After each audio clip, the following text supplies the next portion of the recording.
Hi, this is the second installment of what we've kind of called Holy Humor from Pastor Bill. And of course, people they email me all kinds of things. Used to do that at Kirkland Lutheran, and people, of course, they tell me these Norwegian jokes, and of course I can't remember them. So I've written some of that down, and some are just going to be some things that are going to come up over time. But I think in this time, we kind of need a little bit of thought-provoking things to get us to laugh, and maybe some illustrations to kind of help us live through the things that we're living through right now. So here's one. Ole and Lars were working for the City Public Works Department in Sundberg, Minnesota. We all know where that was, right? Or I could say Princeburg, and we all know where that is. Ole would dig a hole, and Lars would follow behind and fill the hole in. They worked up one side of the street and then down the other and then moved on to the next street, working furiously all day long, all day without any rest. One digging a hole, the other filling it in. And an onlooker was amazed at their hard work, but couldn't understand what they were doing. So he asked Ole, "I'm impressed by the effort you two are putting into your work, but I don't get it. Why do you dig a hole only to have your partner follow behind and fill it up again?" Ole, the hole digger, wiped his brow and sighed. "Well, I suppose it probably looks odd, but we're normally a 3-person team. But today Sven, who plants the tree, calls in sick." Isn't that terrible? Oh, I'm sorry.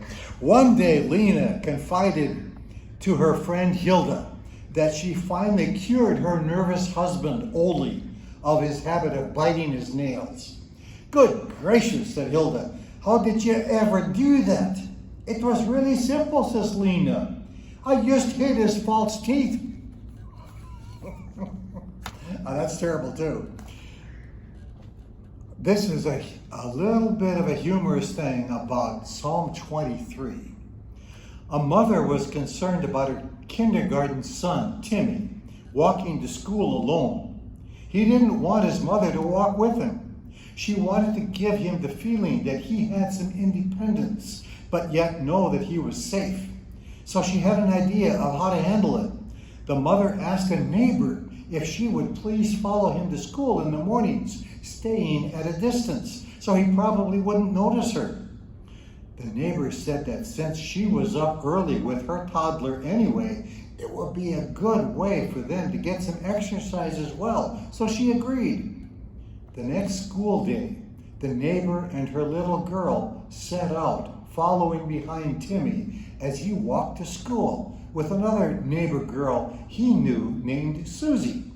She did this for the whole week. As the two walked and chatted, kicking stones and twigs, Susie noticed the same lady was following them, as she seemed to do every day all week. Finally, she said to Timmy, "Have you noticed that lady following us to school all week? Do you know her?" And Timmy nonchalantly replied, "Yeah, I know who she is." And the little girl said, "Well, who is she?" "That's just Shirley Goodnest," Timmy replied, "and your daughter, Marcy." "Shirley Goodnest? Who is she and why is she following us?" "Well," Timmy explained, "every night my mom makes me say the 23rd Psalm with my prayers because she worries about me so much. And in the Psalm it says, Shirley Goodnest, and Marcy," that is mercy, "shall follow me all the days of my life. So I guess I'll just have to get used to it." May Shirley Goodness and mercy be with you today and always. This is kind of an illustration. A voyaging ship was wrecked during a storm at sea, and only 2 of the men on it were able to swim to a small desert-like island. The 2 survivors, not knowing what else to do, agreed that they had no other recourse but to pray to God. However, to find out whose prayer was more powerful, they agreed to divide the territory between them and stay on opposite sides of the island. The first thing they prayed for was food. The next morning, the first man saw a fruit-bearing tree on his side of the island, and he was able to eat its fruit. The other man's parcel of land remained barren. After a week, the first man was lonely, and he decided to pray for a wife. The next day, another ship was wrecked, and the only survivor was a woman who swam to his side of the island.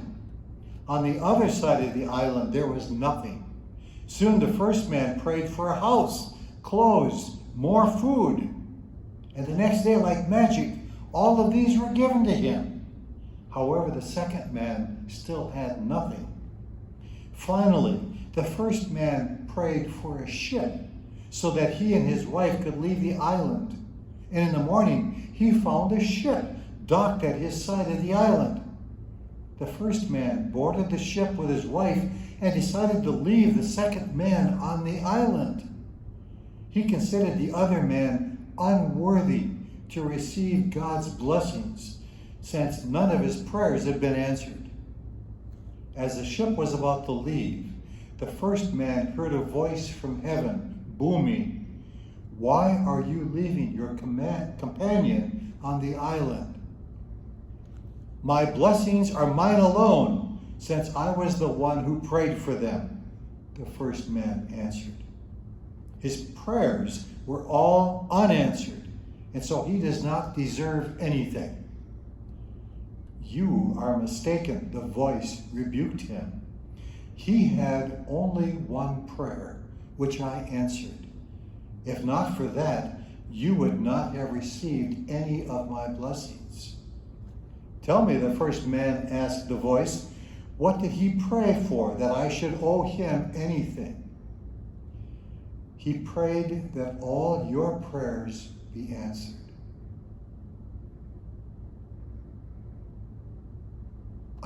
I've used that in a sermon about prayer. And I'm thinking of all the ways that that can be applied in our situation now. Quit praying for yourself, because God knows what we need. Pray for others. Pray for the needs of others. Pray for race relations that are healed. Pray for reconciliation.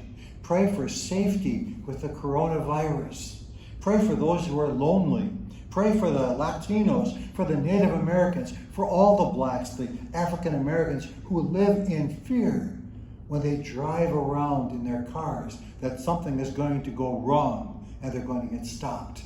Because I have a cousin who's married to a black man, and he tells me about that. Pray for others, and you will find God also blessing you.